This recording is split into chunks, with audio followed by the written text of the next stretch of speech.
Hi friends, welcome back to litter at finger tips. പ്രോനൗൺസിനെ അതിൻ്റെ nature അനുസരിച്ച് മൂന്നായിട്ട് ക്ലാസിഫൈ ചെയ്തിട്ടുണ്ട്. First person, second person and third person എന്നിങ്ങനെയാണ് ആ ക്ലാസിഫിക്കേഷൻസ് വരുന്നത്. ഫസ്റ്റ് പേഴ്സൺ എന്നാൽ first person stands for the person or persons speaking to. For example, I, me, we, us, mine, our, etcetera. First person എന്നാൽ ആദ്യ വ്യക്തി. ഒരു വ്യക്തി സ്വയം തന്നെക്കുറിച്ച് പറയുന്ന സമയത്ത് അല്ലെങ്കിൽ താൻ ഉൾപ്പെടുന്ന ഒരു ഗ്രൂപ്പിനെ പരാമർശിക്കുന്ന സമയത്ത് ഈ സന്ദർഭങ്ങളിലെല്ലാമാണ് ഫസ്റ്റ് പേഴ്സൺ നറേറ്റീവ് യൂസ് ചെയ്യുന്നത്. ഫസ്റ്റ് പേഴ്സൺ എന്നാൽ ഞാൻ, നമ്മൾ. ഇവിടെ സിംഗുലറും പ്ലൂറലും വരുന്നുണ്ട്. So first person means the speaker or a group that includes that speaker. രണ്ടാമത്തെ ക്ലാസിഫിക്കേഷൻ വരുന്നത് സെക്കൻഡ് പേഴ്സൺ ആണ്. Second person refers to the speaker's audience. അതായത് ഫസ്റ്റ് പേഴ്സൺ, അതായത് ഞാൻ ഇപ്പോൾ ആരോടാണോ സംസാരിക്കുന്നത് അത് കേട്ടുകൊണ്ട് നിൽക്കുന്ന ആളാരാണോ അവരാണ് സെക്കൻഡ് പേഴ്സണിൽ വരുന്നത്. അത് ചിലപ്പോൾ ഒരു വ്യക്തിയോ അല്ലെങ്കിൽ ഒന്നിൽ കൂടുതൽ വ്യക്തികളോ ആവാം.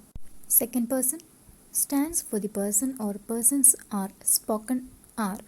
ആരോടാണോ സംസാരിക്കുന്നത് അവരാണ്, അല്ലെങ്കിൽ ആരാണോ നമ്മളെ കേട്ടുകൊണ്ട് നിൽക്കുന്നത് അവരാണ് സെക്കൻഡ് പേഴ്സണിൽ വരുന്നത്. Example, you, your, yours, thou, thee, etcetera. First പേഴ്സണിൽ ഞാൻ അല്ലെങ്കിൽ ഞങ്ങൾ ആണ് വരുന്നത്. I or we or us. എന്നാൽ സെക്കൻഡ് പേഴ്സണിൽ യു, നീ, നിങ്ങൾ അതാണ് വരുന്നത്. എന്നാൽ തേർഡ് പേഴ്സൺ വരുമ്പോൾ ഞാനോ നീയോ അല്ലെങ്കിൽ ഞങ്ങളോ നിങ്ങളോ അല്ല വരുന്നത്, മൂന്നാമതൊരു വ്യക്തിയാണ് വരുന്നത്. നമ്മൾ മൂന്നാമതൊരാളെക്കുറിച്ച് പറയുന്നതിനെയാണ് തേർഡ് പേഴ്സൺ എന്ന് പറയുന്നത്. Example, he, his, him, she, her, it, its, they, their, etcetera. ഇവിടെയൊന്നും ഞാൻ അല്ലെങ്കിൽ നീ എന്നുള്ളൊരു മീനിങ്ങിൽ അല്ലെങ്കിൽ ഞങ്ങൾ അല്ലെങ്കിൽ നിങ്ങൾ എന്നുള്ളൊരു മീനിങ്ങിലുള്ള ഒരു വേർഡ് വരുന്നില്ല. പകരം മൂന്നാമതൊരാളെക്കുറിച്ചാണ് പറയുന്നത്. അവൻ അല്ലെങ്കിൽ അവൾ, ആ ഒരു കോണ്ടെക്സ്റ്റിലാണ് കാര്യങ്ങൾ പറയുന്നത്. പിന്നെ നമ്മൾ ശ്രദ്ധിക്കേണ്ട മറ്റൊരു കാര്യം എന്ന് വെച്ചാൽ, നമുക്ക് ചില വാക്കുകളുടെ കൂടെ അപ്പോസ്ട്രോഫി യൂസ് ചെയ്യാൻ പറ്റില്ല. Example, hours, yours, theirs, hers. We cannot use apostrophe with ours, yours, theirs, hers.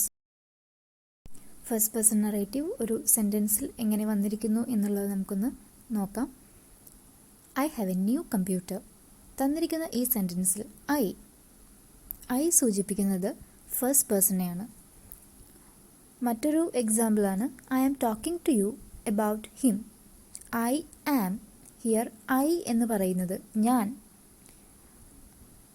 I have a new computer, അവിടെയും ഐ, അല്ലെങ്കിൽ I am talking to you, ഇവിടെയും ഐ എന്ന് പറയുന്നത് എപ്പോഴും എന്താണ്? ഫസ്റ്റ് പേഴ്സൺ ആണ്. ഞാൻ നിന്നോടാണ് സംസാരിച്ചുകൊണ്ടിരിക്കുന്നത്, അല്ലെങ്കിൽ ഞാൻ നിന്നോടാണ് സംസാരിക്കുന്നത്, അല്ലെങ്കിൽ എനിക്കൊരു കമ്പ്യൂട്ടർ ഉണ്ട്. ഇവിടെയെല്ലാം ഞാൻ, എൻ്റെ, എൻ്റേത്, അല്ലെങ്കിൽ എന്നോട്, ഇതെല്ലാം കാണിക്കുന്നത് സിംഗുലാർ ഫസ്റ്റ് പേഴ്സൺ ആണ്.